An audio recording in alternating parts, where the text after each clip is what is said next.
குழந்தை இல்லை, ரொம்ப வருஷம் ஆயிடுத்து கல்யாணம் ஆகி, 5 வருஷம் ஆயிடுத்து, 7 வருஷம் ஆயிடுத்து, 10 வருஷம் ஆயிடுத்து. அந்த மாதிரி நிறையா பேர் சொல்லியிருக்கா. அவளுக்காக தான் இந்த பதிவு. மடப்புரம் கோவில் மதுரையில் இருக்குது பார்த்தியாடா, திருபுவனத்தில் இறங்கினேன்னா 10 ரூபா கொடுத்தா ஷேர் ஆட்டோவில் போய் இறங்கிக்கலாம்.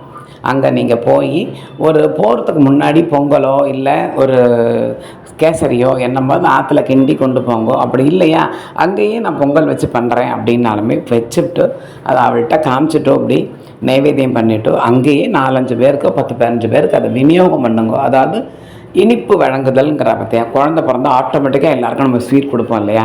ஸோ உன் கோவிலில் வந்து எல்லாேருக்கும் நான் இனிப்பு கொடுக்குறேன். இதே மாதிரி குழந்தை பிறந்ததுக்கு அப்புறமாவும் திரும்பி குழந்தையோடு நான் வந்து இந்த மாதிரி உங்கள் கோவில்லையே பொங்கலோ ஏதோ பண்ணி நான் இனிப்பு கொடுக்குறேன் அப்படின்னு சொல்லி வேண்டிட்டு பண்ணுங்கோட. கண்டிப்பான முறையில் மிஞ்சி போனால் 6 மாதத்துக்குள்ளே, அதுவும் சீக்கிரம், நான் சொல்கிறது லேட்டு, அதுக்குள்ளேயே கண்டிப்பான முறையில் ஒரு குழந்தை உண்டாகும்.